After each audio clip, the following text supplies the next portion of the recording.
Pimpinlah aku, Tuhan pimpin aku terus pada jalan yang lurus sampai negeri yang kudus, tempat ku lihat Yesus.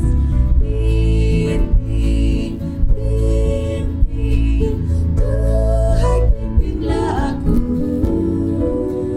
dalam susah dan senang, Tuhan pimpinlah aku.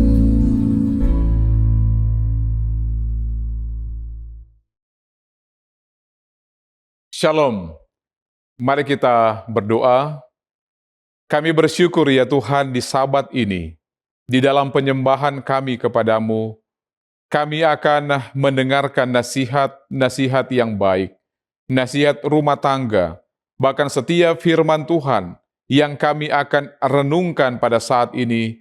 Kiranya Tuhan akan memberkati, semua boleh berjalan dengan baik, menjadi berkat untuk hidup kami, bahkan kemuliaan bagi nama Tuhan. Di dalam nama Tuhan Yesus kami berdoa. Amin. Di dalam nasihat untuk rumah tangga Kristen, rumah tangga sebagai umat-umat Tuhan, apa kira-kira yang penting, yang perlu untuk kita renungkan di dalam kehidupan rumah tangga kita? Yang pertama adalah Kristus sebagai kepala rumah tangga. Yosua 24 ayat yang ke-15, tetapi aku dan seisi rumahku, kami akan beribadah kepada Tuhan. Dasar atau fondasi dalam rumah tangga adalah di sana ada Kristus. Sebagaimana di dalam kitab Yosua tadi. Kristus sebagai kepala di dalam rumah tangga. Kemudian nasihat selanjutnya adalah bangunlah mesbah keluarga setiap hari dengan cara apa? Membaca Alkitab, menyanyi puji-pujian kepada Tuhan, berdoa bersama, dan di saat yang sama keluarga, suami, istri, anak-anak, bahkan semua yang ada untuk mereka saling mendoakan satu dengan yang lain. Bangun mesbah keluarga setiap hari. Kemudian kasih yang saling menghormati. Tentunya landasan di dalam rumah tangga adalah saling mengasihi. Ketika semua yang ada dalam rumah tangga mempraktikkan kasih, maka itu akan menjadikan rumah tangga itu semakin bahagia. Kemudian juga di sana ada komunikasi. Perlu komunikasi satu dengan yang lain, antara suami dan istri, antara orang tua dan anak-anak. Ketika komunikasi ini dibangun dengan baik, maka itu akan menjadi berkat. Hindari kata-kata yang kasar, ya, mendengar sebelum berbicara, mengakui akan segala kesalahan, mengampuni tanpa menyimpan dendam. Kalau ini dilakukan dalam rumah tangga, itu tentunya akan menjadi berkat kebahagiaan. Kemudian, setia dalam perjanjian pernikahan. Ingat bahwa pernikahan ini adalah perjanjian kudus di hadapan Tuhan. Kesetiaan adalah dasar kepercayaan. Itu sebabnya jagalah hati dan pikiran kita dari hal-hal yang merusak akan kekudusan pernikahan. Kemudian, ketika diberkati dengan anak-anak dalam rumah tangga, mendidik anak atau didiklah anak dalam takut akan Tuhan. Dengan cara apa? Dengan cara mengasihi Tuhan, meminta hikmat dari Tuhan untuk mendidik akan apa? Akan anak-anak kita. Dan kemudian anak-anak ini akan bertumbuh dengan jalan-jalan yang Tuhan kehendaki. Kemudian rumah tangga yang suka untuk melayani. Ajarlah di dalam kehidupan rumah tangga untuk orang tua, ya, suami istri, untuk praktikkan untuk saling melayani. Kemudian ajarkan kepada anak-anak di dalam rumah tangga untuk juga belajar untuk melayani. Ketika ada di dalam sebuah gereja, di sana akan belajar untuk pelayanan, belajar untuk penginjilan, belajar untuk mempraktikkan perbuatan-perbuatan kasih, sehingga benar-benar rumah tangga yang melayani, rumah tangga yang bertumbuh di dalam iman akan menjadi berkat bagi rumah tangga itu sendiri, bahkan lebih luas lagi bagi masyarakat. Rumah tangga Kristen bukan rumah tangga tanpa masalah, tetapi rumah tangga yang selalu membawa masalah itu kepada Tuhan. Ketika Yesus tinggal di dalam rumah tangga kita, maka di sana ada damai sejahtera, di sana ada sukacita yang akan selalu mengalir di dalam kasih yang senantiasa bertumbuh di dalam Tuhan. Nasihat rumah tangga untuk kita pada saat ini kiranya boleh menjadi berkat untuk rumah tangga kita. Tuhan memberkati. Shalom.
Shalom, puji Tuhan boleh kembali berjumpa dalam program pendalaman Alkitab melalui Perjalanan Sekolah Sahabat bersama dengan kami Cornelius Media. Kami selalu menghimbau, mari mempersiapkan diri dengan mempelajari pelajaran Sekolah Sahabat di tempat kita masing-masing, oleh karena program ini tidak menggantikan tanggung jawab pribadi kita. Saya Pendeta Edward Tariwongso bersama dengan Pendeta Felix Gosal dan Pendeta Widodo Purwanto akan menolong di dalam mendiskusikan pelajaran ke-8 dengan tema keutamaan Kristus. Mari kita tunduk kepala dan kita berdoa. Bapa di sorga, kami sangat membutuhkan pertolongan-Mu ketika kami mau belajar firman-Mu. Bukalah hati dan pikiran kami. Di dalam nama Yesus kami sudah berdoa. Amin. Seperti biasa ada 4 bagian dalam program ini. Yang pertama kita melihat dasar Alkitabiah. Yang kedua kita mencoba menggali makna dari ayat hafalan. Yang ketiga pokok pikiran dari pelajaran hari per hari. Dan yang terakhir aplikasi. Mari kita lihat yang pertama, dasar Alkitabiah. Kejadian 1 ayat 26 sampai 27, manusia diciptakan menurut gambar dan rupa Allah dan diberi mandat untuk mewakili dan mengelola ciptaannya. Kolose 1 ayat 15 sampai 20. Allah menempatkan segala sesuatu di bawah otoritas Kristus dan menetapkan Kristus sebagai kepala atas jemaat. 1 Korintus 12 ayat 12 sampai 27. Jemaat itu digambarkan sebagai satu tubuh dengan banyak anggota dan saling membutuhkan. Setiap orang punya peran unik dan sama berharga di dalam Kristus. 1 Korintus 4 ayat 9. Para rasul digambarkan sebagai tontonan bagi dunia, tontonan bagi para malaikat dan manusia karena penderitaan dan kerendahan mereka. Selanjutnya ada Roma 6 ayat 3 sampai 4. Melalui baptisan, orang percaya dipersatukan dengan kematian dan kebangkitan Kristus. Mereka dipanggil untuk hidup dalam kehidupan yang baru bagi Allah. Mari kita lihat pengertian judul keutamaan Kristus. Apa arti keutamaan atau dalam bahasa Inggris preeminence? Keutamaan dalam konteks ini berasal dari bahasa Yunani, proteo, berarti memiliki tempat yang pertama, yang tertinggi, dan tak tertandingi di dalam segala hal. Kolose 1 ayat 18. Nah, istilah ini menegaskan bahwa Yesus itu memiliki otoritas mutlak dan supremasi universal atas ciptaan dan penebusan. Apa arti dari kata Kristus? Kristus berasal dari Yunani, bahasa Yunani, Kristos, yang mana setara dengan Ibrani Mesiah, yang berarti yang diurapi, raja, imam, dan juru selamat.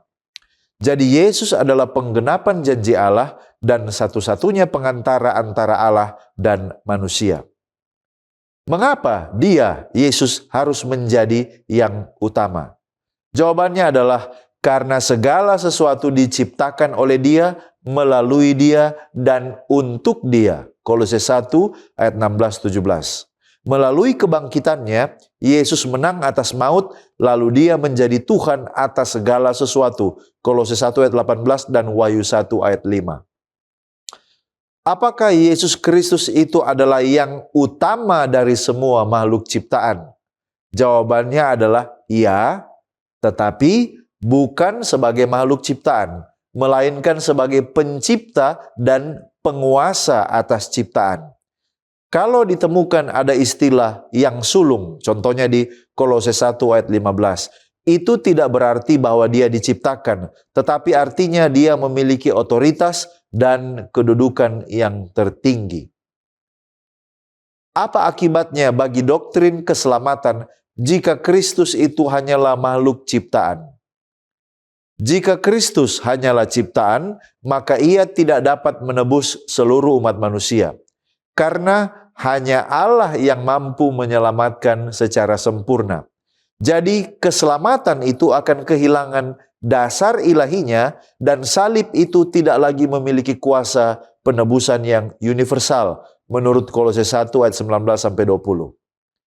Ellen White dalam buku Our Father Cares halaman 134 menyatakan tentang keilahian Kristus. Dia katakan, Yesus Kristus tidak menganggap kesetaraan dengan Allah sebagai sesuatu yang harus dipertahankan.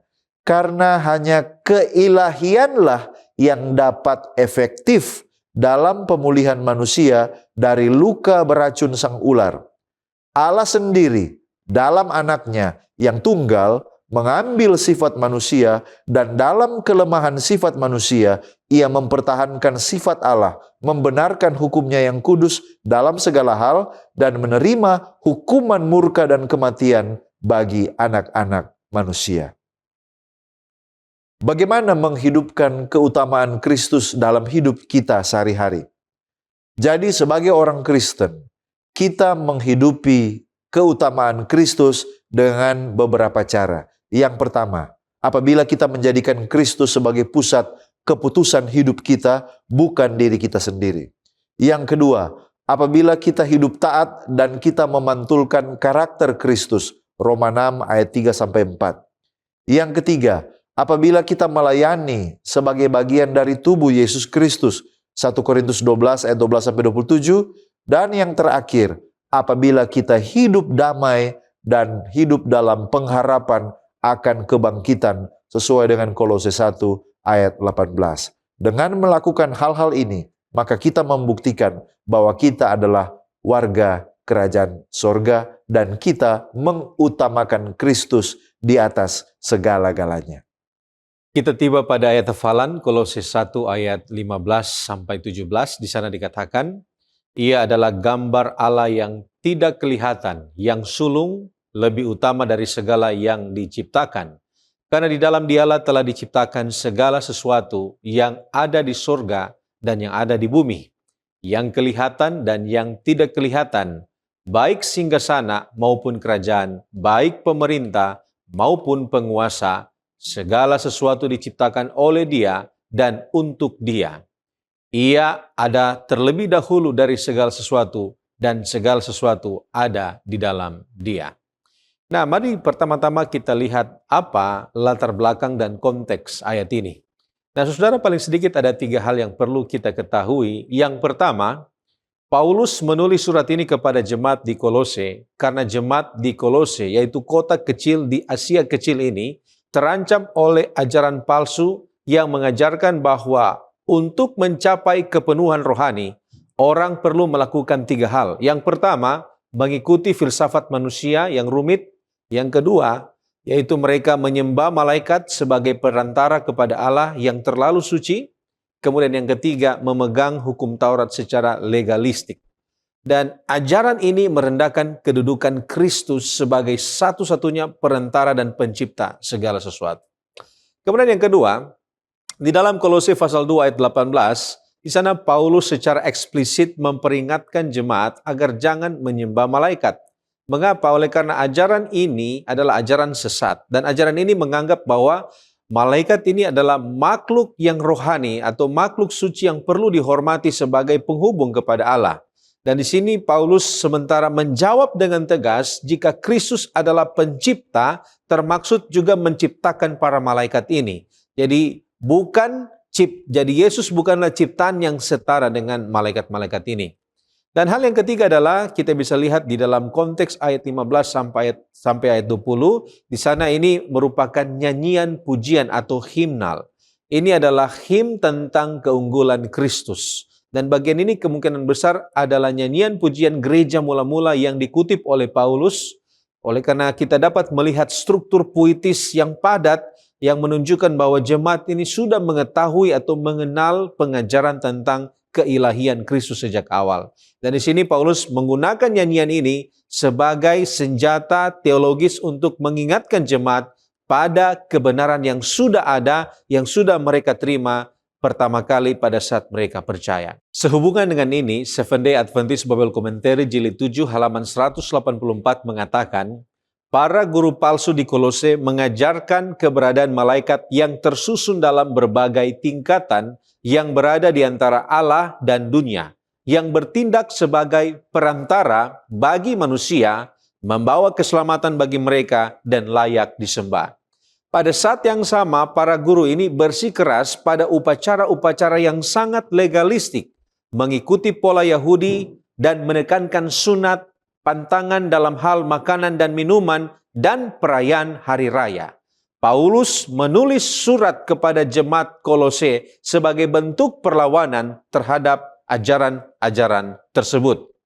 Nah, lalu kalau demikian, apa pengertian ia adalah gambar Allah yang tidak kelihatan, dan kemudian apa arti yang sulung lebih utama dari segala yang diciptakan. Nah, untuk memahami hal ini, paling sedikit ada 3 hal yang perlu kita perhatikan. Yang pertama, gambar ini datang dari kata Yunani yaitu eikon, yang berarti salinan yang sempurna. Jadi itu sama seperti cap stempel yang sempurna, yang mencerminkan gambar aslinya. Demikian juga Yesus adalah perwujudan nyata dari Allah yang tidak dapat dilihat manusia dengan mata jasmani. Dan melalui Yesus kita melihat karakter Allah, yaitu kasih, keadilan, dan kemuliaan Allah secara konkret dalam kehidupan, kemudian pengajaran, dan kematiannya. Kemudian hal yang kedua, Yesus bukan sekedar utusan Allah, tetapi penyataan diri Allah sendiri yang dapat kita lihat. Dalam perjanjian lama, Allah seringkali tidak kelihatan dan tersembunyi, Yesaya 45 ayat 15. Tetapi di dalam Yesus, Allah tidak lagi tersembunyi. Ia lahir secara pribadi di tengah manusia. Dan yang ketiga, kata gambar di sini menegaskan kesatuan esensial antara Bapa dan Anak. Dan itu kita bisa lihat di dalam budaya Yahudi, gambar ini sering dikaitkan dengan hak waris dan otoritas penuh. Jadi sebagai gambar Allah, Yesus memiliki otoritas ilahi dan mewarisi segala sesuatu dari Bapa. Ibrani pasal 1 ayat 2 dan 3. Ia bukan ciptaan yang mirip Allah, tetapi dia adalah penyataan esensi ilahi itu sendiri. Nah, di dalam The New International Commentary on the New Testament, khususnya surat Kolose sampai surat Filemon halaman 57-58, di sana mengatakan bahwa Yesus Kristus adalah gambar Allah, berarti bahwa di dalam Dia sifat dan keberadaan Allah telah dinyatakan dengan sempurna, bahwa di dalam Dia yang tak terlihat telah menjadi terlihat. Lalu apa pengertian yang sulung lebih utama dari segala yang diciptakan? Nah, hal ini ada paling sedikit 2 hal yang perlu kita perhatikan. Yang pertama, kata sulung di sini muncul dalam bentuk atau muncul dalam kata prototokos atau prototokos. Ini berarti kedudukan tertinggi dan bukan diciptakan pertama di dalam urutan. Nah, di dalam budaya Yahudi, anak sulung itu tidak hanya berarti lahir pertama, tetapi anak sulung itu memiliki hak istimewa, memiliki warisan ganda, memiliki otoritas kepemimpinan keluarga dan posisi terhormat. Kita bisa lihat itu contohnya seperti Yakub. Yakub bukan anak sulung, tetapi mendapat otoritas kesulungan. Demikian juga Efraim. Kaum Efraim bukanlah anak pertama dari Yakub, tetapi menjadi suku yang sulung di antara bangsa Israel. Jadi yang sulung dari segala yang diciptakan berarti Kristus memiliki supremasi dan juga keutamaan atas seluruh ciptaan. Bukan berarti ia adalah makhluk yang pertama yang diciptakan. Dan di dalam ayat ini fakta bahwa di sana dikatakan segala sesuatu diciptakan oleh Dia, ini membuktikan bahwa Yesus bukan ciptaan tetapi pencipta. Nah, kemudian yang kedua, kata sulung di sini juga mengacu pada kebangkitan Kristus sebagai yang pertama dari orang mati. Di dalam Kolose 1 ayat 18, di sana Paulus menyebut Kristus yang sulung dari antara orang-orang mati. Dan ini menunjukkan bahwa gelar sulung memiliki dimensi ganda. Yang pertama itu adalah supremasi atas ciptaan sebagai pencipta, dan yang kedua itu adalah supremasi atas kematian sebagai yang pertama bangkit dalam tubuh yang dimuliakan, menjadi jaminan kebangkitan bagi semua orang percaya. Di dalam Seventh-day Adventist Bible Commentary jilid 7 halaman 191, di sana dikatakan kedudukan Kristus unik, berwibawa dan absolut. Ia telah dipercayakan dengan semua hak istimewa dan otoritas di surga dan di bumi. Paulus menekankan kedudukan Kristus karena ia berusaha untuk menanggapi argumen para guru palsu yang menyatakan bahwa Kristus diciptakan. Kita masuk pada pokok pembahasan gambar Allah yang tidak kelihatan. Apa sesungguhnya yang dimaksud dengan gambar Allah yang tidak kelihatan? Siapa Dia? Dan mengapa harus Dia? Dalam Kolose 1 ayat 15, frase gambar Allah yang tidak kelihatan dapat dibagi ke dalam 2 bagian. Yang pertama adalah gambar dan yang kedua Allah yang tidak kelihatan. Mari kita lihat makna yang pertama, gambar. Menurut Gerald Kittel, Geoffrey Bromiley, dan Gerhard Friedrichs dalam Theological Dictionary of the New Testament halaman 389, kata Yunani eikon yang diterjemahkan image atau gambar menurut konteks Kolose 1 ayat 15 memiliki makna yang khusus atau khas, yaitu bukan sebatas representasi fungsional yang dapat dirasakan oleh indera manusia, tetapi juga sebagai suatu manifestasi atau penyingkapan eksistensi substansial dari objek. Artinya, keberadaan gambar itu bersifat hakiki dan nyata, bukan sekedar tampilan, bayangan, atau ilusi dan ide semata. Gambar itu adalah kenyataan itu sendiri, bukan hanya sebuah salinan yang lemah atau kurang jelas. Dalam hal ini, gambar itu benar-benar sempurna menyatakan inti dan esensi Allah itu sendiri, baik sifat maupun karakter, juga otoritas, kuasa, serta kedudukan. Yang kedua, Allah yang tidak kelihatan. Pengertiannya adalah bahwa secara natur Allah adalah roh menurut Yohanes 4 ayat 24, dan dia tidak nampak atau kelihatan menurut 1 Timotius 1 ayat yang ke-17. Hal ini sejalan dengan pengalaman Musa ketika dia bermohon untuk diperkenankan melihat Allah, namun dia tidak sanggup, dan Allah berfirman dalam Keluaran 33 ayat 20, "Engkau tidak tahan memandang wajahku, sebab tidak ada orang yang memandang aku dapat hidup." Paulus katakan dalam 1 Timotius 6 ayat 16, "Dialah satu-satunya yang tidak takluk kepada maut, bersemayam dalam terang yang tak terhampiri, seorang pun tidak pernah melihat dia, dan memang manusia tidak dapat melihat dia. Baginya lah hormat dan kuasa yang kekal. Amin." Nah, pertanyaan yang paling penting dan mendasar ialah siapa yang dimaksud dengan dia yang adalah gambar Allah yang tidak kelihatan itu? Menurut konteksnya, yaitu Kolose pasal 1, jawabannya ialah Yesus Kristus. Ayat 27 katakan, "Kepada mereka Allah mau memberitahukan betapa kaya dan mulianya rahasia itu di antara bangsa-bangsa lain, yaitu Kristus ada di tengah-tengah kamu, Kristus yang adalah pengharapan akan kemuliaan." Jadi gambar Allah yang tidak kelihatan itu ialah Kristus Yesus Tuhan kita.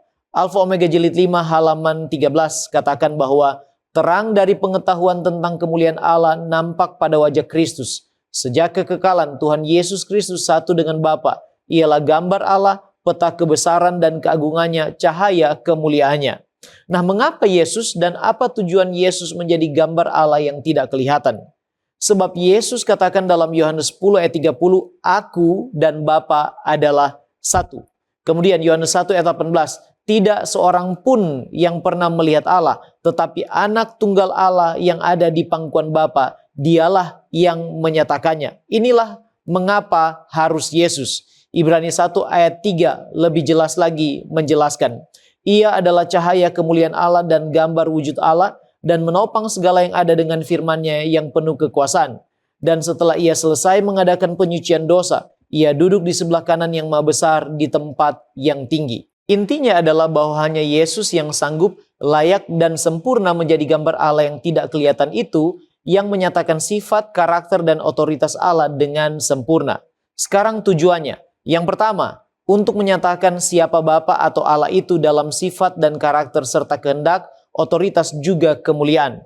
Thomas Scott dalam komentari on the New Testament volume 1 halaman 482 mengatakan bahwa anak tunggal Allah ditunjuk dalam rencana kekal Allah untuk menjadi gambar, perwakilan, dan penyingkap Allah yang tidak kelihatan itu di setiap zaman dan kepada setiap generasi. Itulah sebabnya Yesus katakan dalam Yohanes 14 ayat 9 bahwa barang siapa telah melihat aku, ia telah melihat Bapa. John Butler dalam Analytical Bible Expositor Galatians to Philemon halaman 183 menyatakan bahwa Kristus menunjukkan siapa Allah itu kepada kita. Secara nyata dan hidup dia mengkomunikasikan Allah kepada manusia.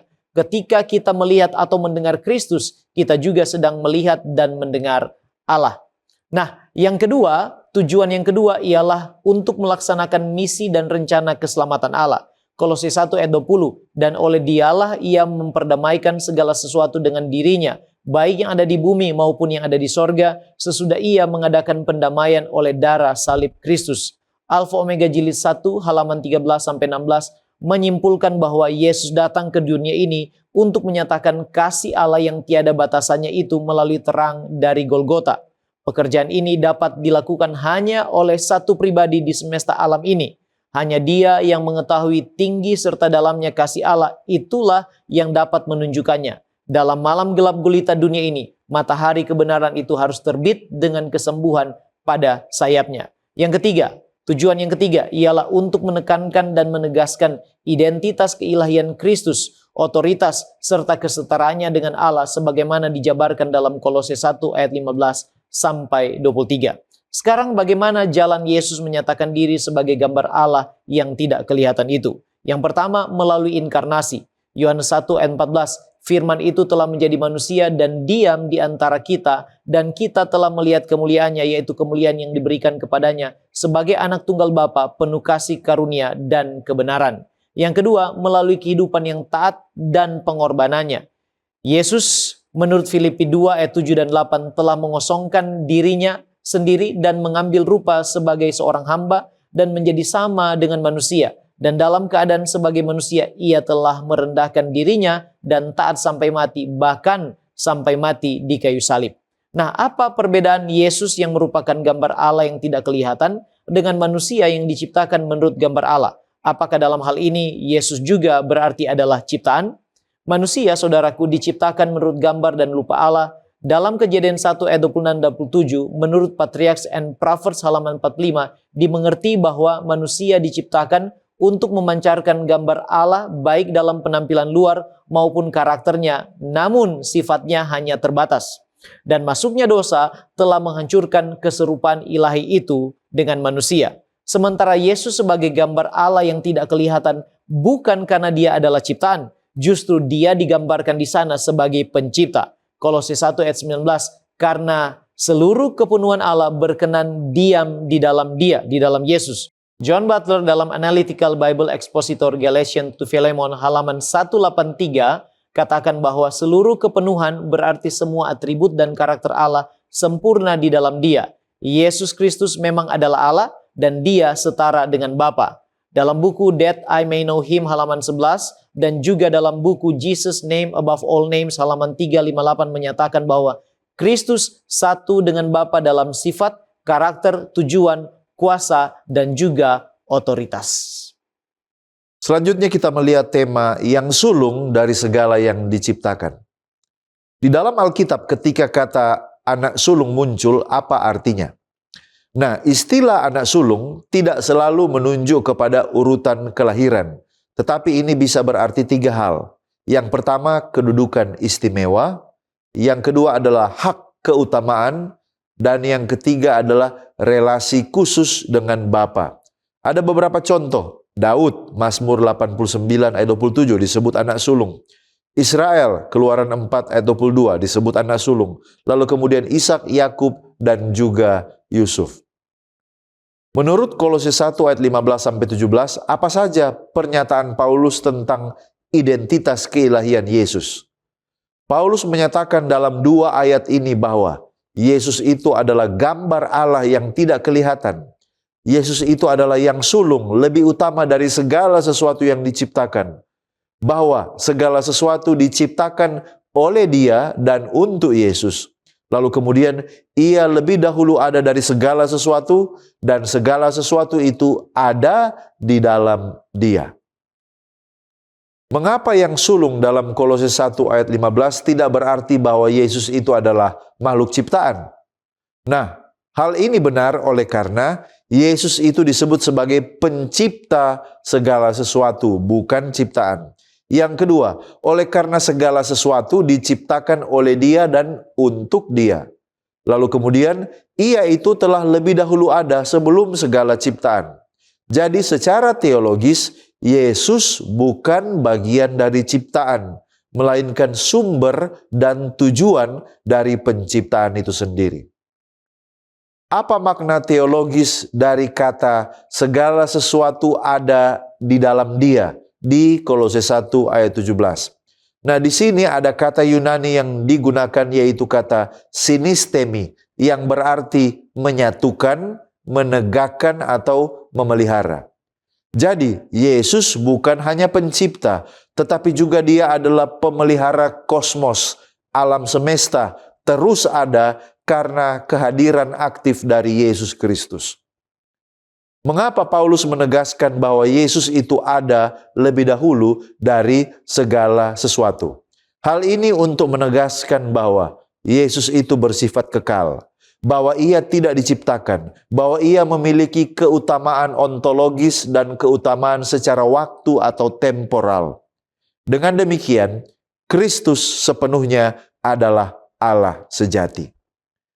Apa dampaknya bagi iman orang Kristen bahwa Sang Pencipta juga adalah penebus bagi kita? Hal ini menunjukkan bahwa keselamatan itu adalah inisiatif Allah. Hal ini menunjukkan bahwa tidak ada yang dapat kita manusia lakukan untuk menambahkan pada karya Kristus yang sudah sempurna. Hal ini menegaskan bahwa kita diselamatkan oleh anugerah, bukan oleh karena perbuatan. Ellen White dalam Patriarchs and Prophets halaman 64 mengungkapkan tentang kesempurnaan karya keselamatan Kristus. Dia katakan, hukum Allah yang dilanggar menuntut nyawa orang berdosa. Di seluruh alam semesta hanya ada satu yang dapat atas nama manusia memenuhi tuntutan hukum tersebut. Karena hukum ilahi sama suci dengan Allah sendiri, hanya yang setara dengan Allah yang dapat menebus pelanggarannya. Hanya Kristus yang dapat menebus manusia yang jatuh dari kutukan hukum dan membawanya kembali ke dalam keselarasan dengan surga. Artinya, hanya karya keselamatan Kristus sebagai penebus, sebagai pencipta, dan tidak ada yang dapat kita lakukan untuk menambahkan kepada karya keselamatan tersebut. Kita tiba pada pokok diskusi mengenai kepala tubuh gereja. Nah, mengapa Paulus menggunakan metafora Yesus adalah kepala gereja? Bukankah istilah kepala gereja ini adalah istilah zaman dahulu yang identik dengan kekuasaan dan hierarki yang kaku? Nah, saudara, kenapa sampai Paulus menggunakan metafora kepala?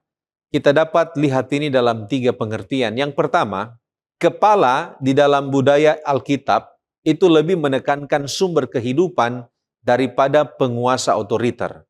Kata Yunani yang digunakan di sini adalah kefale atau kepala, tidak hanya berarti pemimpin yang memberi perintah, tetapi juga sumber atau asal kehidupan. Dan ini sama seperti kepada atau kepala mata air yang mengalirkan air ke seluruh sungai. Di dalam Efesus pasal 4 ayat 15-16, di sana Paulus menggambarkan gereja bertumbuh dari dalam diri Kristus, yaitu sumber dari kehidupan rohani. Dan ini berbeda dengan konsep kepemimpinan dunia yang sering bersifat hierarkis. Kepemimpinan Kristus adalah kepemimpinan yang memberi hidup dan bukan yang memerintah atau memaksa. Kemudian yang kedua yaitu metafora kepala tubuh. Di sini menekankan kesatuan organik, bukan struktur birokrasi. Tubuh manusia tidak berfungsi karena kepala memerintah tangan atau kaki dengan surat edaran. Sebaliknya, tubuh hidup karena ada hubungan organik. Kepala mengirim sinyal ke syaraf, kemudian memberi arah dan menjaga keseimbangan, tanpa menghilangkan keunikan dari setiap anggota tubuh. Dan ini sama seperti tipe kepemimpinan Kristus. Kristus memimpin gereja bukan melalui rantai komando yang kaku, tetapi melalui hubungan hidup yang dinamis, yaitu melalui kuasa Roh Kudus yang mengalir dari kepala ke seluruh tubuh, memungkinkan setiap anggota untuk berfungsi sesuai dengan karunia-Nya. 1 Korintus 12 ayat 12-27. Kemudian yang ketiga, Paulus menggunakan metafora ini untuk melawan 2 ekstrim, yaitu yang pertama anarki dan yang kedua legalisme. Jemaat Kolose terancam oleh ajaran yang merendahkan Kristus sehingga gereja kehilangan kepala, sementara anggota jemaat yang lain terjebak dalam legalisme yang kaku. Ini menggantikan kepemimpinan Kristus menggantikan kepemimpinan Kristus dengan aturan manusia. Nah, metafora kepala tubuh menunjukkan jalan tengah. Artinya, gereja memiliki satu kepala yang hidup yaitu Kristus, tetapi tidak perlu struktur hierarki kaku karena setiap anggota dipimpin langsung oleh roh dari kepala itu sendiri. Sehubungan dengan ini, Seventh-day Adventist Bible Commentary jilid 7 halaman 192 mengatakan, sebagaimana kepala menyediakan kekuatan perencanaan, pengaturan, dan pengambilan keputusan bagi tubuh dan semua aktivitas tubuh sepenuhnya dan terus-menerus bergantung pada fungsi kepala, demikian pula Kristus berfungsi bagi tubuh rohani.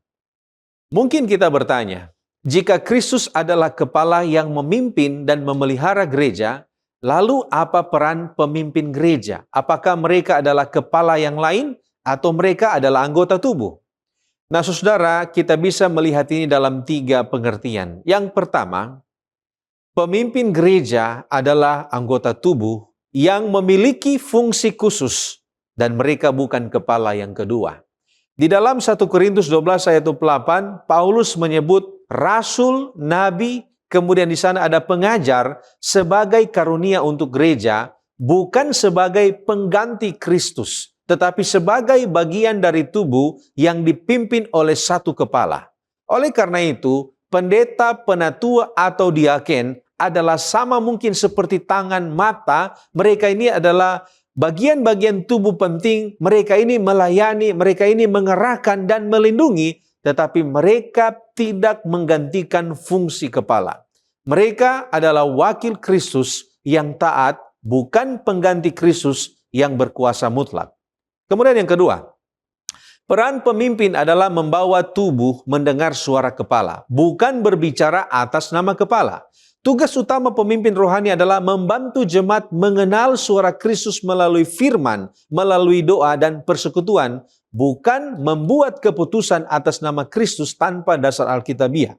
Di dalam Efesus pasal 4 ayat 11-13 di sana dijelaskan bahwa pemimpin diberikan untuk memperlengkapi orang-orang kudus bagi pekerjaan pelayanannya. Artinya, mereka harus melatih anggota tubuh lain agar juga bisa mendengar dan mentaati kepala secara pribadi.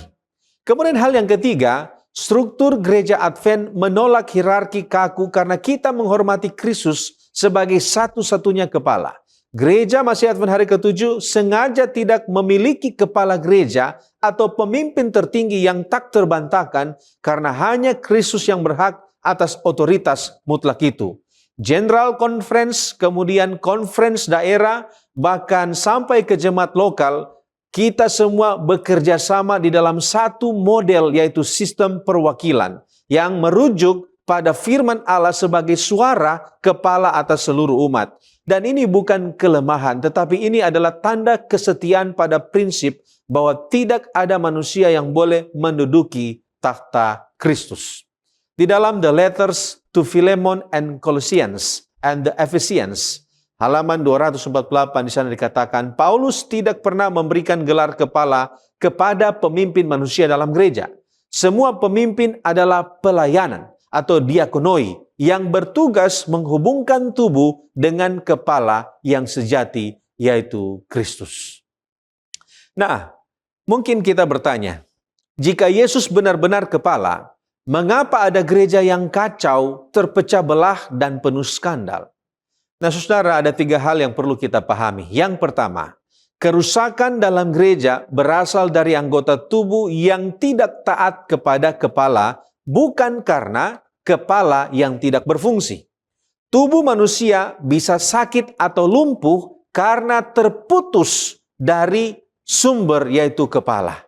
Dan di sini kita bisa melihat juga sama seperti gereja akan menjadi kacau atau tidak berfungsi dengan baik karena mereka terputus dengan Kristus. Mereka gagal, mereka tidak dapat menjadi anggota tubuh yang mendengarkan suara kepala melalui firman, melalui Roh Kudus. Skandal gereja adalah bukti pemberontakan manusia, bukan kegagalan Kristus. Kemudian yang berikut, gereja adalah tubuh yang sedang bertumbuh, bukan mesin yang sempurna. Efesus pasal 4 ayat 13 menggambarkan gereja ini sedang bertumbuh sampai kita semua telah mencapai kesatuan iman. Pertumbuhan selalu melibatkan kelemahan, kesalahan, dan proses penyembuhan. Itu sama seperti bayi yang belajar berjalan pasti akan jatuh berkali-kali. Kemudian yang ketiga, Allah mengizinkan kegagalan gereja untuk mengingatkan kita jika keselamatan itu bukan dari institusi tetapi dari Kristus sendiri. Jika gereja selalu sempurna secara organisasi, kita mudah menyembah gereja sebagai pengganti Kristus. Tetapi ketika gereja gagal, Allah mengingatkan kita untuk kembali kepada Kristus, bukan mengandalkan struktur kelembagaan. Penubuat di dalam manuskrip tahun 1899 paragraf yang pertama mengatakan, hanya ada satu tubuh dan satu roh. Mereka yang telah membangun garis pemisah berdasarkan wilayah, batasan warna kulit dan kasta, sebaiknya meruntuhkannya jauh lebih cepat daripada membangunnya. Sekarang kita berpindah pada pokok pembahasan yang menjadi awal dan pemrakarsa. Siapa yang menjadi awal dan pemrakarsa itu? Dan dalam hal apa dia menjadi yang awal dan pemrakarsa? Kolose 1 ayat 18 mengatakan bahwa ialah kepala tubuh yaitu jemaat. Ialah yang sulung yang pertama bangkit dari antara orang mati, sehingga ia yang lebih utama dalam segala sesuatu. Jadi sudah pasti dia yang menjadi awal dan pemrakarsa itu merujuk pada Kristus Yesus sendiri. Dan dalam konteks pelajaran sekolah Sabat, Kristus menjadi yang awal dan pemrakarsa dalam 3 hal. Yang pertama, dialah awal dan pemrakarsa dalam penciptaan. Kolose 1 ayat 16, di dalam dialah telah diciptakan segala sesuatu yang ada di sorga dan yang ada di bumi, yang kelihatan dan yang tidak kelihatan, baik singgasana maupun kerajaan, baik pemerintah maupun penguasa. Segala sesuatu diciptakan oleh Dia dan untuk Dia. Kemudian Yohanes 1 ayat 1-3 menjelaskan, pada mulanya adalah firman. Firman itu bersama-sama dengan Allah dan firman itu adalah Allah. Ia pada mulanya bersama-sama dengan Allah. Segala sesuatu dijadikan oleh Dia dan tanpa Dia tidak ada suatu pun yang telah jadi dari segala yang telah dijadikan. Seventh-day Adventist Bible Commentary volume 1 halaman 207 katakan bahwa Allah ada sebelum segala sesuatu, awal. Dan Dia adalah satu-satunya penyebab segala sesuatu, artinya pemrakarsa. Dan ini tentu merujuk kepada Yesus sebagai pencipta. Yang kedua, dialah awal dan pemrakarsa gereja. Yesuslah batu karang, batu penjuru di mana gereja didirikan menurut Matius 16 ayat 18 dan Efesus 2 ayat yang ke-20. 1 Korintus 3 ayat 11 katakan, karena tidak ada seorang pun yang dapat meletakkan dasar lain daripada dasar yang telah diletakkan, yaitu Yesus Kristus. Seventh-day Adventist Bible Commentary volume 7 halaman 192 katakan, seperti kepala menyediakan kemampuan merencanakan, memerintah, dan memutuskan bagi tubuh, dan semua aktivitas tubuh sepenuhnya dan terus-menerus bergantung pada fungsi kepala. Demikian pula Kristus berfungsi bagi tubuh rohani. Dialah kepala gereja. Yang ketiga, dialah awal dan pemrakarsa dalam hal kebangkitan dari kematian dan juga ciptaan baru.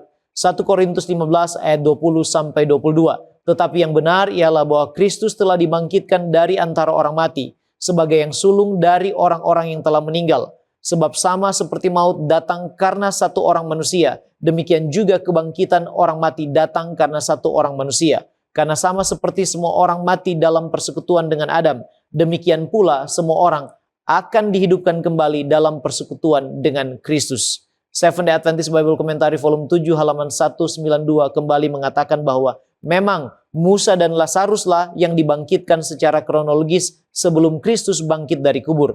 Tetapi hanya karena kebangkitan Kristuslah, kedua orang itu hidup kembali. Kebangkitan Musa dan Lazarus tidak mengalahkan maut, namun kebangkitan Kristus telah mengalahkan maut. Nah, sekarang apa makna dan pelajaran penting bagi kita tentang Yesus yang menjadi awal dan pemrakarsa dalam hal kebangkitan dan juga ciptaan baru? Saudaraku, kita menjadi satu dalam kematiannya dan menjadi satu dalam kebangkitannya, serta diciptakan baru di dalam Kristus. Roma 6 ayat 3-9, saya bacakan secara utuh. Atau tidak tahukah kamu bahwa kita semua yang telah dibaptis dalam Kristus, telah dibaptis dalam kematiannya? Dengan demikian kita telah dikuburkan bersama-sama dengan Dia oleh baptisan dalam kematian, supaya sama seperti Kristus telah dibangkitkan dari antara orang mati oleh kemuliaan Bapa, demikian juga kita akan hidup dalam hidup yang baru. Sebab jika kita telah menjadi satu dengan apa yang sama dengan kematiannya, kita juga akan menjadi satu dengan apa yang sama dengan kebangkitannya. karena kita tahu bahwa manusia lama kita telah turut disalibkan supaya tubuh dosa kita hilang kuasanya, agar jangan kita menghambakan diri lagi kepada dosa. Sebab siapa yang telah mati, ia telah bebas dari dosa. Jadi jika kita telah mati dengan Kristus, kita percaya bahwa kita akan hidup juga dengan Dia. Karena kita tahu bahwa Kristus sesudah Ia bangkit dari antara orang mati, tidak mati lagi, maut tidak berkuasa lagi atas Dia. Seventh Adventist Bible Commentary volume 6 halaman 538 katakan, kemuliaan Allah mewakili semua kesempurnaan dan keunggulan ilahi. Itu adalah atribut kuasa yang terutama dinyatakan dalam kebangkitan Kristus. Dan sebagaimana orang percaya turut serta dalam keserupaan kematian Kristus dengan mati terhadap dosa, demikian pula ia harus turut serta dalam keserupaan kebangkitan Kristus dengan bangkit ke dalam kehidupan baru yang benar. Dalam kedua pengalaman ini, ia menunjukkan persatuan yang vital dengan penebus. Tentu saja, kelahiran baru secara rohani dan hidup dalam roh mengarah pada kebangkitan akhir dan juga kehidupan yang kekal. Selanjutnya kita melihat tema memperdamaikan segala sesuatu. Menurut Kolose 1 ayat 19-20, apa yang Allah lakukan melalui Kristus? Allah berkenan agar seluruh kepenuhan kealahannya itu diam di dalam Kristus. Dan melalui darah Kristus disalib, ia memperdamaikan segala sesuatu dengan dirinya, baik yang ada di bumi maupun juga yang ada di sorga. Selanjutnya, apa yang dimaksud Rasul Paulus ketika dia katakan kepenuhan yang diam di dalam Kristus? Nah, kepenuhan ini mencakup kemuliaan Bapa, Yohanes 1 ayat 14, kealahan secara utuh, Kolose 2 ayat 9, kuasa penciptaan dan menciptakan kembali, lalu kemudian kasih, hikmat, dan kuasa penebusan Allah. Jadi Kristus itu adalah kepenuhan kealahan, dia bukan diciptakan, dia bukan Allah kelas 2. Dia adalah Allah sepenuhnya, setara sama dengan Bapa. Seberapa luas cakupan pendamaian yang dilakukan oleh Kristus ini? Pendamaian itu bersifat kosmik. Artinya adalah mencakup seluruh kosmos. Bukan hanya manusia, tetapi seluruh ciptaan yang terdampak dosa. Kolose 1 ayat 20 dan 1 Korintus 4 ayat 9. Dalam cara apa? Salib itu mengalahkan dosa dan kematian. Melalui salib kita lihat bahwa kasih Allah dinyatakan sepenuhnya. Yohanes 3 ayat 16. Di salib, karakter Allah dibenarkan di hadapan seluruh makhluk. Lalu kemudian, setan dikalahkan bukan dengan kuasa, melainkan oleh kasih yang berkorban. Mengapa salib itu menjadi pusat pertentangan yang besar antara Kristus dan setan? Oleh karena salib membuktikan minimal 3 hal. Yang pertama, salib membuktikan bahwa Allah adalah kasih, bukan Allah yang kejam. Yang kedua, salib membuktikan bahwa pemberontakan setan itu tidak memiliki dasar moral. Dan yang ketiga, seluruh alam semesta menjadi saksi bahwa pemerintahan Allah itu adil dan juga penuh kasih. Jika demikian, apa artinya bagi kita bahwa pendamaian itu bersifat kosmik? Artinya, keselamatan kita adalah bagian dari rencana besar Allah untuk memulihkan seluruh ciptaan. Jadi, hidup kita itu memiliki makna kekal di dalam drama penebusan ini. Bagaimana salib itu dapat mengubah cara kita melihat penderitaan dan pengorbanan di dunia ini? Salib Kristus mengajarkan kita bahwa kasih sejati itu seringkali lahir melalui penderitaan. Yang kedua, tidak ada penderitaan yang sia-sia kalau kita berada di dalam Kristus. Dan yang ketiga, Allah itu sanggup mengubah kehinaan menjadi kemuliaan walaupun sekarang kita menderita. Ellen White menegaskan bahwa kita bisa percaya kepada Kristus di dalam penderitaan kita. Mengapa? Karena dia juga telah mengalami penderitaan sama seperti kita. Melalui penjelmaan dan kematiannya, membuat sorga itu terasa begitu dekat dengan kita. Dalam buku The Upward Look, halaman 142, Ellen White mengatakan, Pencobaan telah datang kepada dirimu dan pencobaan akan datang lagi kepadamu. Kita tidak tahu apa yang ada di depan kita, tetapi kita tahu bahwa kita memiliki hak istimewa untuk menyerahkan jiwa kita kepada Allah sebagai pencipta yang setia. Marilah kita bersyukur kepada Allah bahwa kita memiliki tempat berlindung dalam pencobaan. Marilah kita ingat bahwa Kristus adalah pertolongan yang nyata dalam setiap waktu kesusahan. Janji-janji firman Allah itu kaya, penuh, dan bebas. Allah bersama kita, Dia peduli kepada kita. Allah dinyatakan kepada kita di dalam Kristus, dan penyelamat kita adalah gambaran Allah yang tak terlihat. Oh, betapa dekatnya kita dengan surga. Kita tiba pada pendalaman. Apakah Yesus dan Allah Bapa adalah dua pribadi yang berbeda? Nah, bagaimana dengan konsep satu Allah dalam agama Kristen? Nah, untuk memahami ini ada dua hal yang perlu kita perhatikan. Yang pertama, Yesus dan Bapa adalah dua pribadi yang berbeda, tetapi satu dalam hakikat atau esensi. Mereka satu tujuan. Dalam Alkitab, Yesus berdoa kepada Bapa, kemudian Bapa berbicara dari surga kepada Yesus, dan Roh Kudus diutus oleh Bapa dan juga diutus oleh Yesus. Ini menunjukkan ada tiga pribadi yang saling berhubungan secara pribadi, namun ketiganya bukan tiga Allah yang terpisah, melainkan satu Allah dalam tiga pribadi yang kekal. Mereka disebut Trinitas. Dan konsep ini tidak bertentangan dengan Ulangan pasal 6 ayat 4. Di sana dikatakan, dengarlah hai Israel, Tuhan itu Allah kita, Tuhan itu Esa. Nah, kata Esa di sini atau Echad dalam bahasa Ibrani berarti satu atau kesatuan yang terdiri dari berbagai unsur yang berbeda. Seperti contohnya Kejadian pasal 2 ayat 24, di sana ada satu daging tetapi ada dua, yaitu laki-laki dan perempuan. Kemudian yang kedua, Trinitas bukan tiga dewa, bukan triteisme, dan bukan satu pribadi yang berubah wujud atau modalisme. Nah, saudara, Kristen menolak dua kesalahan ini. Triteisme itu menganggap bahwa Bapa, Anak, dan Roh Kudus itu adalah tiga Allah yang terpisah. Kemudian modalisme itu menganggap bahwa ketiga ini atau Allah Bapa, Allah Anak, dan Allah Roh Kudus itu hanyalah peran yang bergantian dari satu pribadi. Alkitab menunjukkan bahwa ketiganya hadir bersamaan dan ketiganya adalah pribadi yang berbeda, tapi satu di dalam hakikat ilahi. Di dalam fundamental belief yang kedua, di sana dikatakan hanya ada satu Tuhan, Bapa, Anak, dan Roh Kudus. Satu kesatuan dari tiga pribadi abadi. Allah yang abadi, maha kuasa, maha tahu di atas segala-galanya, dan maha hadir. Dia tidak mengenal batas dan di luar kemampuan pemahaman manusia, namun dapat dikenal karena pernyataan dirinya sendiri. Ia layak disembah untuk selama-lamanya, dipuja dan dilayani oleh seluruh makhluk ciptaan. Nah, mungkin kita bertanya, jika Yesus adalah Allah yang setara dengan Allah, tak terbatas dan maha kuasa, lalu mengapa selama di dunia ini dia tampak terbatas?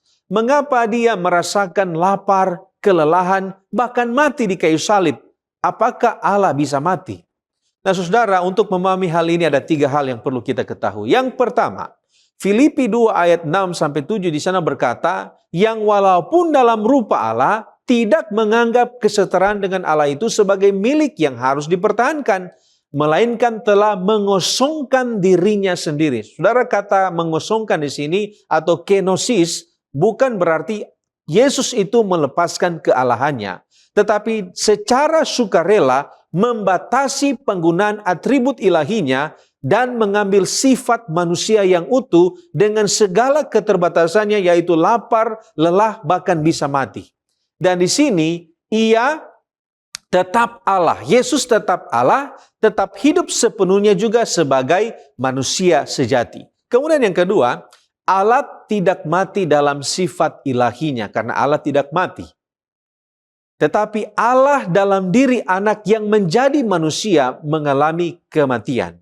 Dan pertanyaan apakah Allah bisa mati ini perlu dijawab dengan hati-hati. Sifat Allah itu kekal, tidak berubah, tidak bisa mati. Tetapi karena Allah telah menjadi manusia, firman itu telah menjadi manusia, Yohanes 1 ayat 14, maka pribadi ilahi anak Allah dalam persatuan dengan sifat manusia mengalami kematian jasmani di kayu salib. Ini adalah misteri inkarnasi. Kita tidak dapat memahami dengan keterbatasan kita. Dan oleh karena itu saudara, yang kita hanya dapat mengerti di sini adalah Allah yang tidak terbatas itu memasuki tubuh manusia yang terbatas, yang kekal itu kemudian mengalami kematian demi menyelamatkan kita manusia yang terbatas ini. Kematian Yesus bukanlah kekalahan, tetapi justru itu adalah kemenangan, karena di sana kasih-Nya yang tertinggi ditunjukkan menjadi kesaksian bagi alam semesta. Yang ketiga, jika Yesus hanya pura-pura mati, pura-pura lapar, pura-pura menderita, maka penderitanya di salib juga palsu, dan keselamatan kita tidak nyata. Tetapi karena Dia sungguh-sungguh menjadi manusia, Ibrani 2 ayat 17, maka pengorbanannya nyata, maka penderitaannya juga nyata, maka kematiannya juga nyata. Dan inilah yang membuat iman Kristen berbeda. Allah tidak hanya melihat penderitaan manusia dari jauh, tetapi Allah turun ke dalamnya dan mengalahkannya dari dalam. Di dalam 28 doktrin Gereja Mahasiswa Advent hari ke-7 halaman 58, di sana dikatakan Kristus telah menjadi manusia yang sesungguhnya. Untuk memiliki sifat-sifat manusia, Ia harus menjadi manusia dalam darah dan daging. Dalam segala hal, Kristus telah disamakan dengan sesamanya manusia. Secara fisik dan mental, Ia memilikinya sama seperti manusia lainnya. Dalam soal lapar, dahaga, letih, dan cemas, Yesus juga merasakan kematian. Ia bangkit bukan seperti roh, melainkan dalam wujud tubuh. Lukas 24 ayat 36 sampai 43. Saudaraku, sebagai penutup dan aplikasi dari apa yang kita pelajari dan diskusikan bersama, bagaimana kita memahami keutamaan Kristus dalam kehidupan kerohanian kita? Yang pertama, kita harus menyadari bahwa Dia layak disembah dan dimuliakan oleh karena Dialah Allah. That I may know Him halaman 11 dikatakan, Tuhan Yesus Kristus, anak Allah yang ilahi, telah ada sejak kekekalan, sebagai pribadi yang terpisah namun satu dengan Bapa. Dia adalah kemuliaan yang melampaui segala kemuliaan di sorga. Dia adalah panglima para makhluk surgawi, dan penghormatan yang penuh kasih dari para malaikat diterimanya sebagai haknya. Yang kedua, kita harus menghargai pengorbanannya dan mengandalkannya dalam menghadapi segala pencobaan kehidupan kita. Jesus, name above all names, halaman 25 mengatakan, dari kedudukannya yang mulia, Kristus Raja Kemuliaan, kemegahan sorga melihat keadaan manusia. Kristus merendahkan dirinya untuk berdiri sebagai kepala umat manusia, untuk menghadapi godaan dan menanggung cobaan yang harus dihadapi dan ditanggung oleh umat manusia. Ia harus mengetahui apa yang harus dihadapi umat manusia dari musuh yang telah jatuh, agar ia tahu bagaimana menolong mereka yang digoda. Jadi kita harus selalu mengandalkan Kristus dalam menghadapi segala godaan dan juga pencobaan yang datang. Nah, sekarang bagaimana kita menghargai dan menghidupkan keutamaan Kristus? Dengan menghidupkan kehidupan dalam persekutuan dengan Kristus, serta penyerahan diri yang total setiap hari, bertumbuh dalam kasih dan pengenalan akan Allah. Our High Calling halaman 58. Dengan memandang kepada Yesus, merenungkan kebajikannya, belas kasihannya, dan kemurniannya, maka akan timbul dalam jiwa rasa jijik yang mendalam terhadap segala yang berdosa, serta kerinduan dan dahaga yang mendalam akan kebenaran. Roh Kudus, Sang Penghibur yang akan mengubah karakter kita menjadi serupa dengan Kristus. Dan ketika hal ini terwujud, kita memantulkan seperti dalam cermin kemuliaan Tuhan. Dan tanpa kita sadari, kita berubah setiap hari dari cara dan kehendak kita sendiri menjadi cara dan kehendak Kristus, menjadi serupa dengan keindahan karakternya. Dengan demikian, kita tumbuh dalam Kristus dan tanpa sadar memancarkan citranya. Bukan dengan mengalihkan pandangan kita darinya, kita bisa meniru kehidupan Yesus. Tetapi dengan berbicara tentangnya, dengan merenungkan kesempurnaannya, dengan berusaha memperhalus selera dan meninggikan karakter, dengan berusaha melalui iman dan kasih, dan dengan usaha yang sungguh-sungguh dan tekun untuk mendekati teladan yang sempurna itu, Dengan memiliki pengetahuan tentang Kristus, kata-katanya, kebiasaannya, dan pelajaran-pelajarannya, kita meminjam kebajikan dari karakter yang telah kita pelajari dengan seksama dan menjadi dipenuhi dengan roh yang telah kita kagumi. Yesus menjadi bagi kita yang terkemuka dan yang sepenuhnya terindah dalam kehidupan kita. Sekarang apa fungsi keutamaan Kristus dalam kehidupan kita? The Faith I Live by halaman 125 menjelaskan, pertumbuhan kita dalam kasih karunia, sukacita kita, dan kegunaan kita semuanya bergantung pada persatuan kita dengan Kristus. Melalui persekutuan dengannya setiap hari, setiap jam, dan dengan tinggal di dalamnya kita bertumbuh dalam kasih karunia. Dia bukan hanya pencipta, tetapi juga penyempurna iman kita. Kristus adalah yang pertama dan yang terakhir dan yang selalu ada. Dia harus bersama kita bukan hanya di awal dan akhir perjalanan kita, tetapi di setiap langkahnya. Nah, melalui keutamaan Kristus kita diubahkan menurut gambar dan kesempurnaan di dalam Dia. 2 Korintus 3 ayat 18, dan kita semua mencerminkan kemuliaan Tuhan dengan muka yang tidak terselubung. Dan karena kemuliaan itu datangnya dari Tuhan yang adalah roh, maka kita diubah menjadi serupa dengan gambarnya dalam kemuliaan yang semakin besar. Kristus, saudaraku, bagi kita adalah yang paling utama, sebab Dialah yang menciptakan kita, Dialah yang selalu memelihara kita, dan Dialah yang telah menebus kita melalui pengorbanannya sendiri di kayu salib. Filipi 2 ayat 9-11 katakan, itulah sebabnya Allah sangat meninggikan Dia dan mengaruniakan kepadanya nama di atas segala nama, supaya dalam nama Yesus bertekuk lutut segala yang ada di langit dan yang ada di atas bumi dan yang ada di bawah bumi, dan segala lidah mengaku Yesus Kristus adalah Tuhan bagi kemuliaan Allah Bapa. Amin. Mari kita tunduk kepala dan berdoa.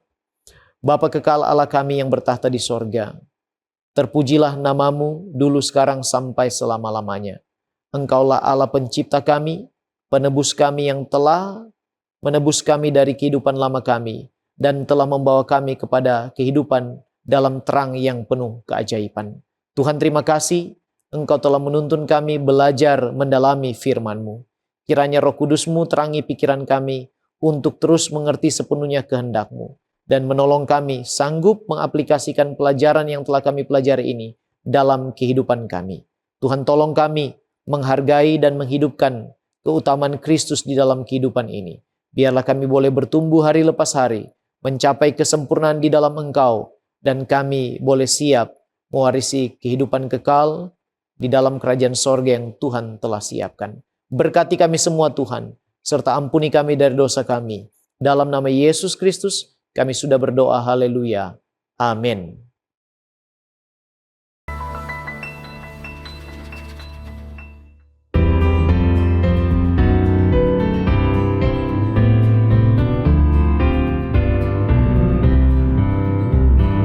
Yesus bagaikan gembala, kami ini dombanya. Dia pimpin dan menjaga selama kami di dunia.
Mari kita berdoa.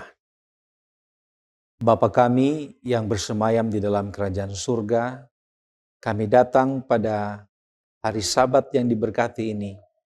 Kami meninggikan Engkau Tuhan. Kami mengagungkan Engkau Tuhan, karena Engkau adalah Allah yang layak untuk kami sembah. Terpujilah Engkau ya Tuhan, kekalah Engkau dari sekarang sampai selama-lamanya. Kami datang pada saat ini dengan kerendahan hati, mengakui keberadaan kami sebagai manusia yang lemah, penuh dengan keterbatasan, penuh dengan dosa-dosa yang telah kami lakukan, baik itu melanggar perintah Tuhan, menyakiti hati Tuhan, dan juga menyakiti hati sesama kami. Kami datang dengan permohonan agar Tuhan dapat menyucikan hati kami. Tuhan dapat membasuh kami dengan darah-Mu, dan Tuhan akan melayakkan kami sehingga kami boleh bersekutu dengan Tuhan pada hari Sabat yang diberkati ini. Kami berterima kasih oleh karena Tuhan adalah Tuhan yang setia dan adil. Apabila kami mengakui dosa kami, Tuhan akan mengampuni kami dan akan menyucikan hati kami. Terima kasih untuk penebusan yang telah Engkau berikan di atas kayu salib. Terima kasih untuk setiap berkat rahmat yang Engkau berikan kepada kami, tak henti-hentinya. Terima kasih atas segala sesuatu yang kami miliki hari ini. Entah itu kekuatan, kesehatan, nafas kehidupan, bahkan semua berkat yang tidak dapat kami bayangkan. Kami datang kepada Tuhan saat ini dengan beberapa permohonan. Kami mau agar Tuhan selalu menyertai kami di dalam segala langkah kehidupan kami. Kami rindu agar setiap permohonan-permohonan kami dijawab sesuai dengan kasih karunia Tuhan. Kami rindu bagi mereka yang memiliki masalah, Tuhan berkati, berikan jalan keluar yang terbaik. Bagi mereka yang sakit, Tuhan sembuhkan, Tuhan jamah tubuh mereka. Bagi mereka yang saat ini mengalami masalah-masalah dalam rumah tangga, masalah keuangan, masalah di tempat kerja, apapun masalah mereka, berikan kekuatan iman agar mereka mampu menjalani semuanya itu.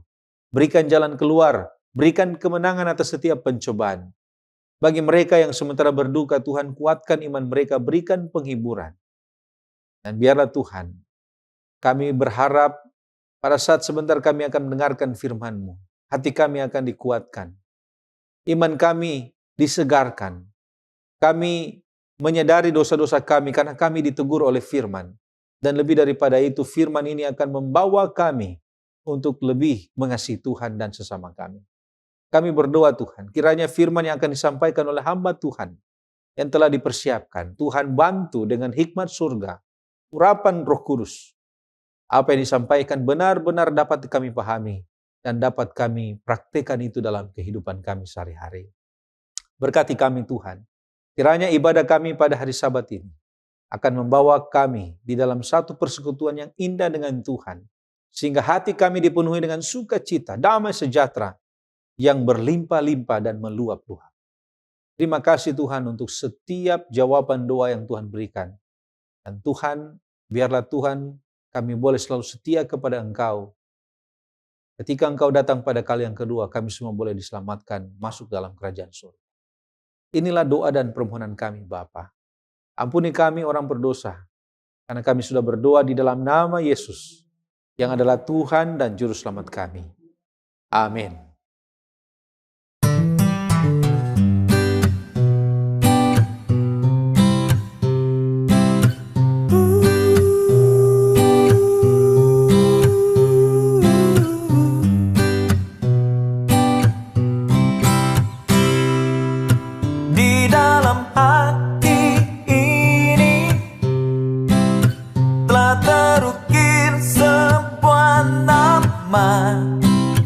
Nama yang amat indah, tiada nama lain diberikan pada manusia, yang olehnya kita diselamatkan.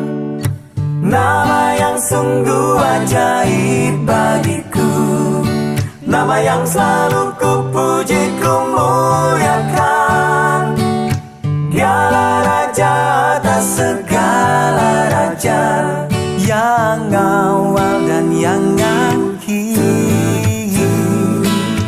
Yesus itulah namanya. Du-du-du-du.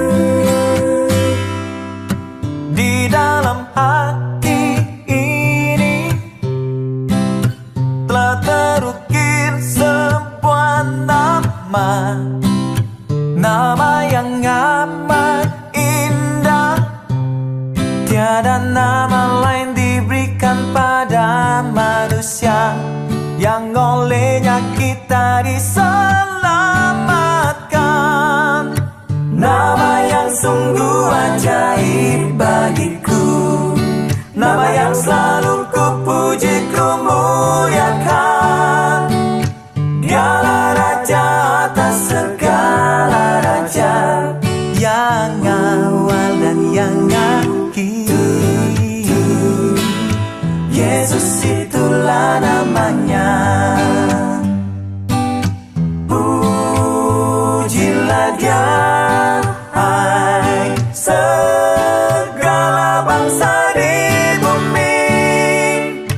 Nama yang sungguh ajaib bagiku, nama yang selalu ku puji ku muliakan. Dialah Raja atas segala raja, yang awal dan yang akhir. Yesus itulah namanya. Nama yang sungguh ajaib bagiku, nama yang selalu ku puji ku muliakan. Dialah Raja atas segala raja, yang awal dan yang akhir. Yesus itulah namanya. Yesus itulah namanya. Yesus itulah namanya.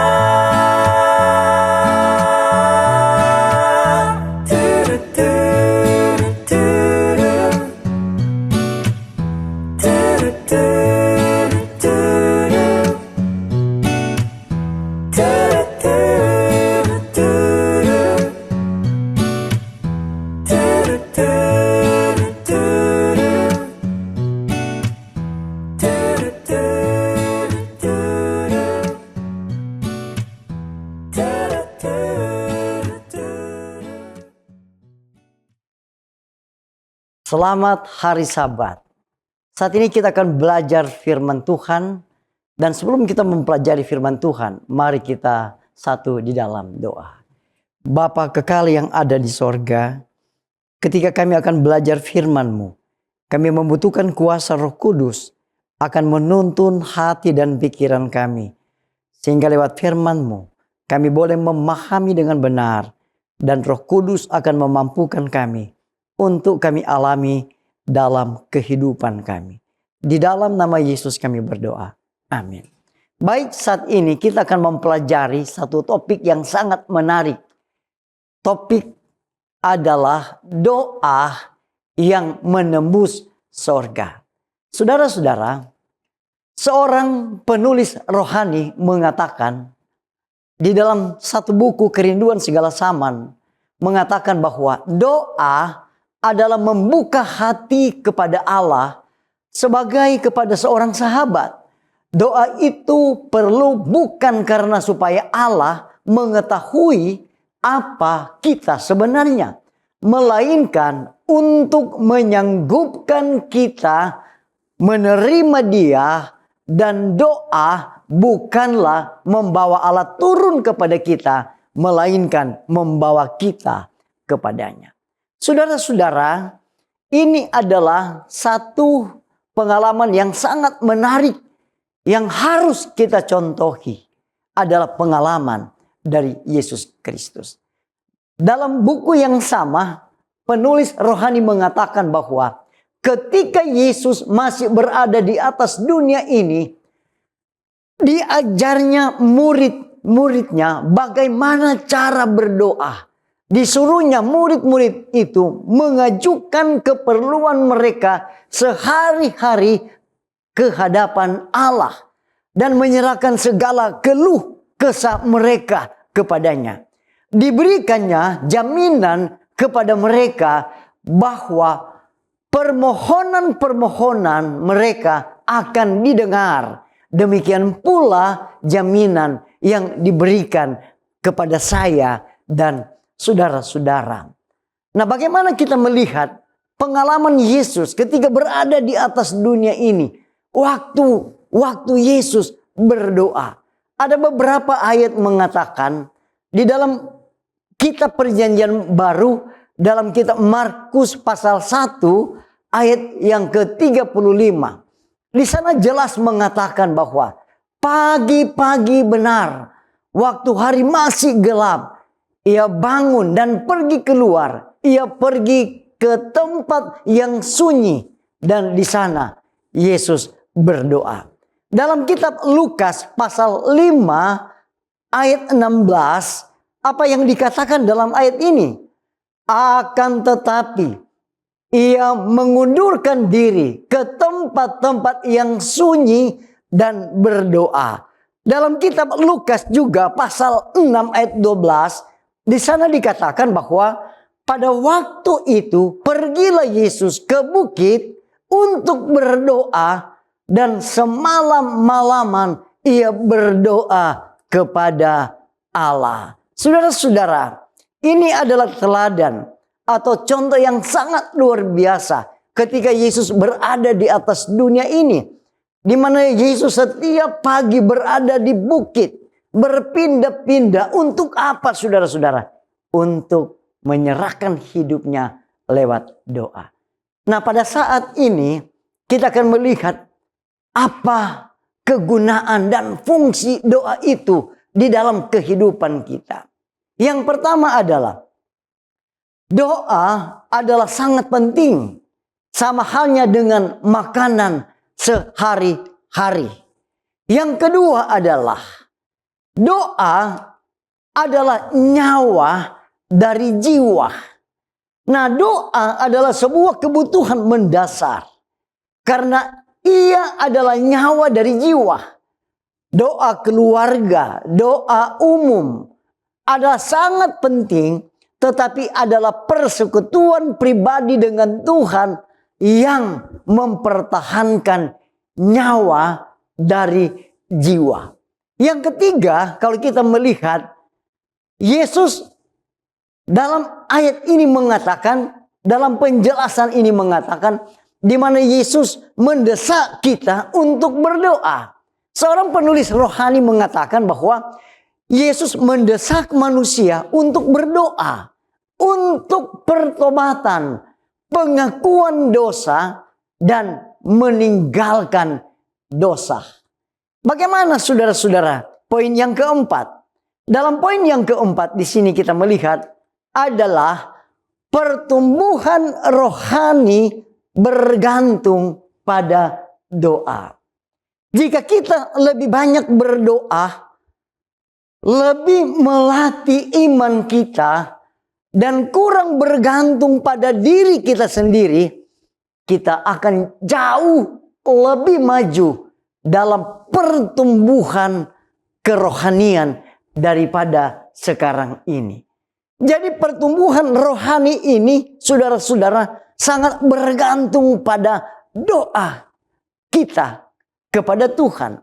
Poin yang berikut atau poin yang kelima adalah berdoa haruslah menjadi hal yang pertama dilakukan setiap hari. Apa yang harus kita buat? Kita mengasingkan diri kita kepada Tuhan pada waktu pagi hari. Dan buatlah ini menjadi pekerjaanmu yang pertama.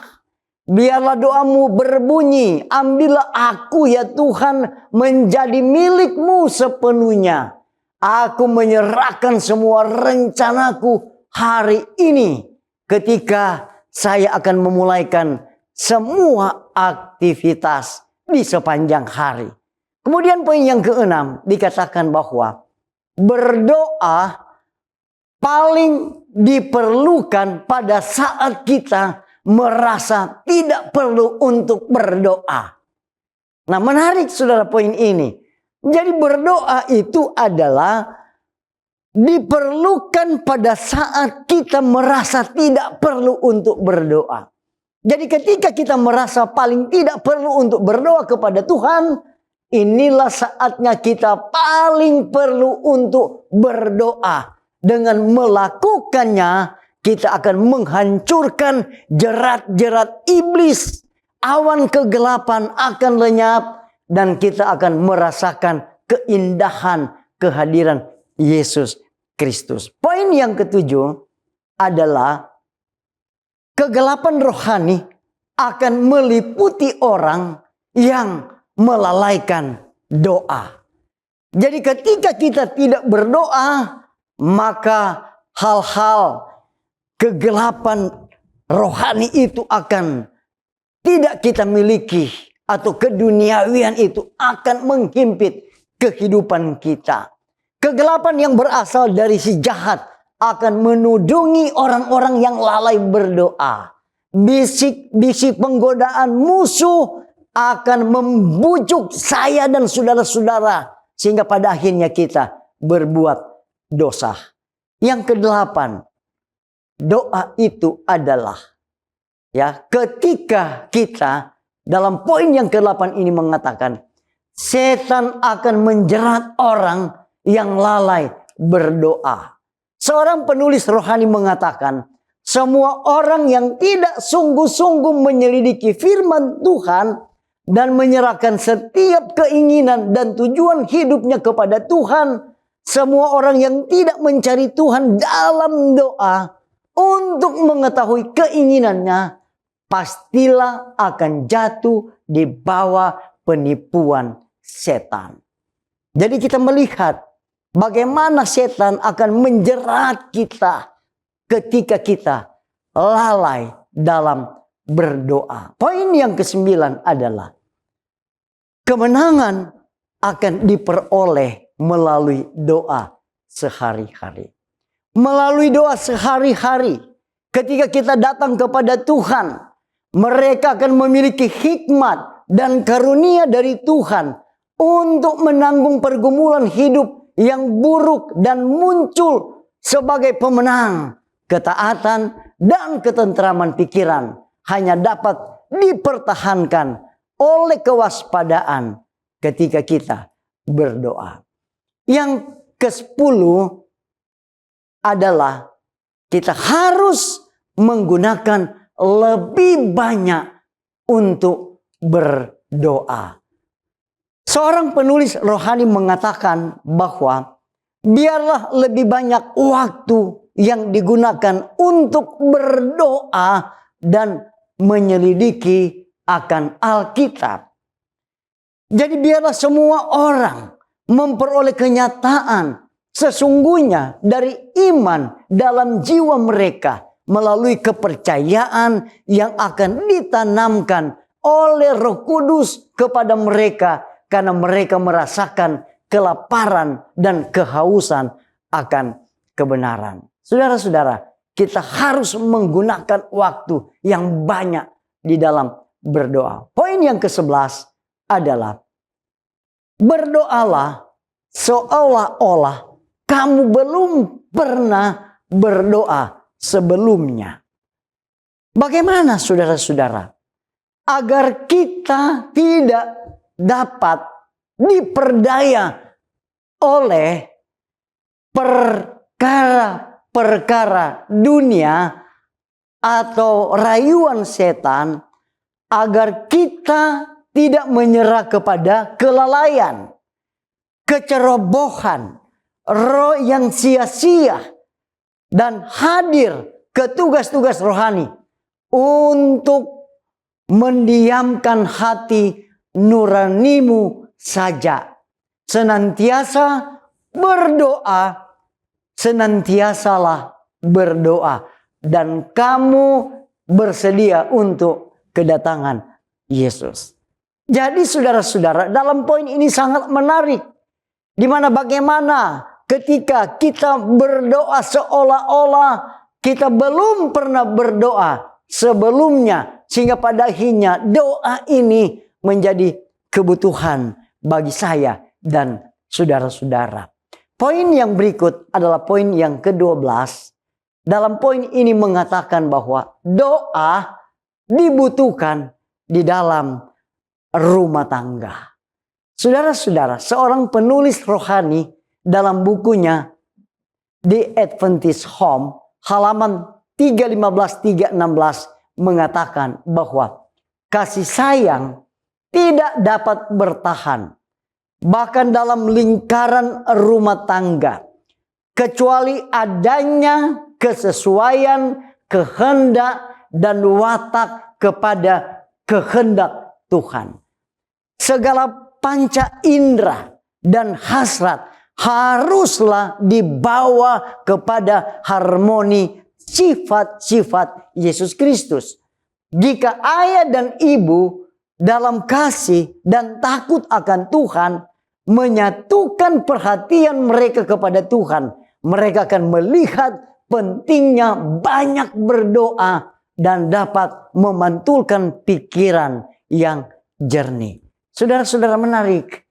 Jadi doa itu sangat penting di dalam rumah tangga kita. Poin yang ke-13, doa dibutuhkan untuk melakukan pekerjaan Tuhan. Berdoa lebih dan latihan yang paling giat dari pikiran kita adalah penting jika kita akan mempersiapkan pekerjaan yang Tuhan telah percayakan kepada kita. Saudara-saudara, banyak orang tidak pernah mencapai posisi yang sebenarnya mereka dapat capai karena mereka menunggu Tuhan yang melakukan bagi mereka. Dan Tuhan akan menolong mereka dan menggabungkan kuasa ilahi dan usaha manusia. Saudara-saudara, jadi doa itu dibutuhkan ketika kita melakukan pekerjaan Tuhan. Dan poin yang terakhir adalah berdoalah dalam setiap keadaan dan lingkungan. Saudara-saudara, seorang penulis rohani mengatakan, dalam pekerjaanmu, dalam waktumu, bersenang-senang. Biarlah semua hubungan yang kamu bentuk disertai dengan doa yang sungguh-sungguh dan rendah hati. Engkau harus tunjukkan bahwa engkau menghormati Tuhan dan Tuhan akan menghormatimu juga. Berdoalah ketika engkau merasa tidak berani, ketika engkau tak mempunyai pengharapan. Ketukkanlah bibirmu rapat-rapat kepada orang-orang. Janganlah menggelapkan jalan orang lain, tetapi beritahukanlah semuanya kepada Tuhan. Mintalah kerendahan hati, hikmat, semangat, peningkatan iman, agar engkau dapat melihat terang dan sukacita dalam kasih-Nya. Saudara-saudara, menarik di mana ternyata doa itu merupakan kebutuhan kita, bukan menjadi formalitas. Saudara-saudara, di dalam satu buku Kerinduan Segala Zaman, seorang penulis mengatakan, sebab dia dalam keadaan manusia, maka doa merupakan keperluan yang sangat penting. Kenapa saudara-saudara? Oleh karena dia memperoleh penghiburan dan kegembiraan dalam perhubungan dengan Bapaknya. Dan jika juru selamat manusia, anak Allah, merasakan perlunya doa itu, betapa lagi orang yang lemah, fana, dan berdosa amat memerlukan doa yang tekun dan tetap. Saudara-saudaraku yang kekasih, biarlah doa ini menjadi pengalaman hidup kita. Dan biarlah doa ini menjadi kebutuhan dalam kehidupan kita sebagai manusia yang penuh dengan dosa. Kita akan menutup khotbah firman Tuhan pada saat ini. Mari kita satu di dalam doa. Tuhan Bapa di sorga, kami bersyukur oleh karena lewat firman yang kami telah dengar, di mana kami menyadari bahwa doa itu adalah kebutuhan di dalam kehidupan kami, bukan sebagai formalitas. Oleh karena doa ini adalah alat yang sorga berikan kepada kami untuk menembus sorga di dalam setiap kebutuhan yang kami perlukan di dalam kehidupan kami. Terima kasih Tuhan. Inilah doa kami, ampuni kami. Di dalam nama Yesus kami berdoa. Amin.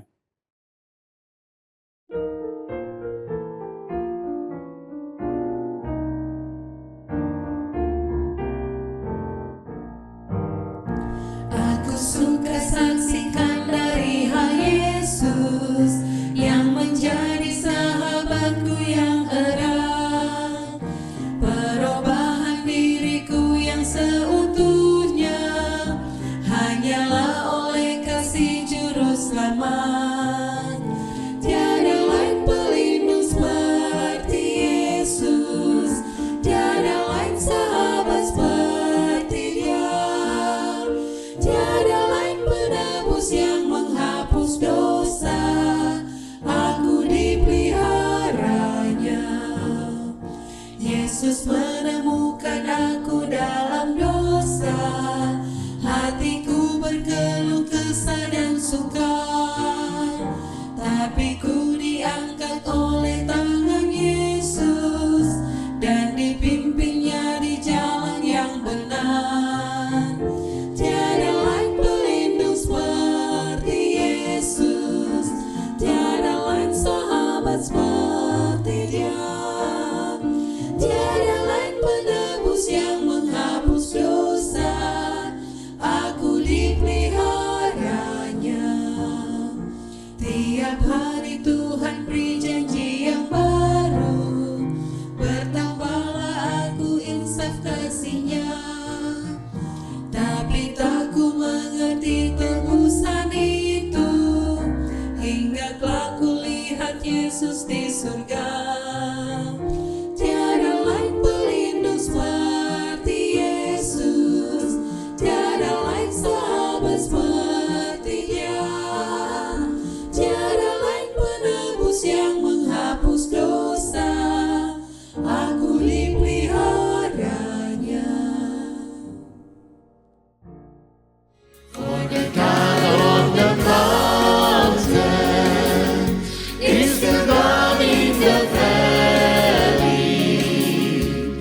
When things go wrong, He'll make them right. And the God of the good times is still God